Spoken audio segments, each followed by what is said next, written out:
Target শুধু মুসলমান। দীর্ঘ শাসন শেষে মমতা তৃণমূলকে হটিয়ে ক্ষমতায় বসা মাত্রই যেন নরক নেমে এসেছে রাজ্যের সংখ্যালঘু মুসলমানদের জীবনে। পশ্চিমবঙ্গের এই অস্থিতিশীল পরিস্থিতি কেবল ভারতের অভ্যন্তরীণ সীমাবদ্ধ নেই, বাংলাদেশেও এর তীব্র প্রতিক্রিয়া সৃষ্টি হচ্ছে। এতে কি বলছে বিএনপি ও জামায়াত, তা নিয়ে বিস্তারিত থাকছে ডেস্ক রিপোর্টে। বাংলাদেশের সঙ্গে যুদ্ধ ভারতের কাছে তো কয়েকদিনের ব্যাপার নয়। ঢাকা চাপা পড়ে পশ্চিমবঙ্গের রাজনৈতিক আকাশে পথ পরিবর্তনের কালো মেঘ। দীর্ঘ শাসন শেষে মমতা তৃণমূলকে হটিয়ে ক্ষমতায় বসা মাত্রই যেন নরক নেমে এসেছে রাজ্যের সংখ্যালঘু মুসলমানদের জীবনে। পশ্চিমবঙ্গের এই অস্থিতিশীল পরিস্থিতি কেবল ভারতের অভ্যন্তরেই সীমাবদ্ধ নেই, বাংলাদেশেও এর তীব্র প্রতিক্রিয়া সৃষ্টি হচ্ছে। এতে কি বলছে বিএনপি ও জামায়াত? ফল প্রকাশের পর থেকেই অভিযোগ উঠছে, সুপরিকল্পিতভাবে বেছে বেছে মুসলিমদের লক্ষ্য করে হামলা চালানো হচ্ছে।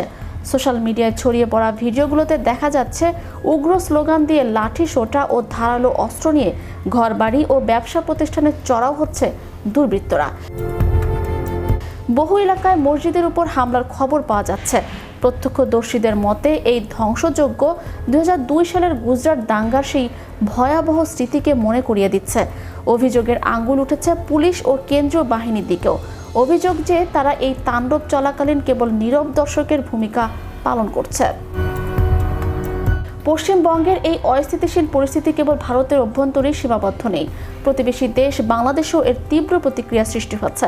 বিশেষ করে দুই দেশের দীর্ঘ সীমান্ত, তিস্তা চুক্তি এবং দ্বিপাক্ষিক সম্পর্কের ভবিষ্যৎ নিয়ে যখন গভীর ধোঁয়াশা, তখন বাংলাদেশের প্রধান রাজনৈতিক দলগুলো মুখ খুলতে শুরু করছে।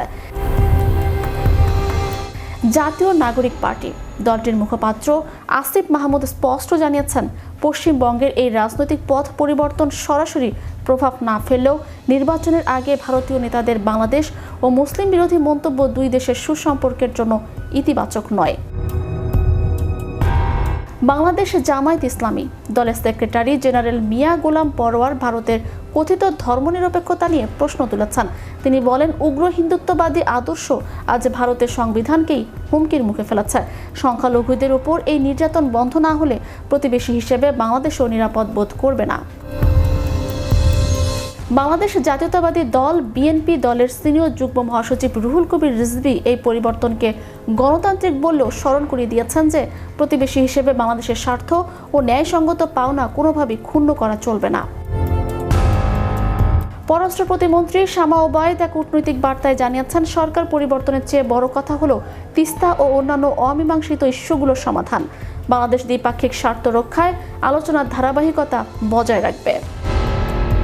Channel Europe international desk.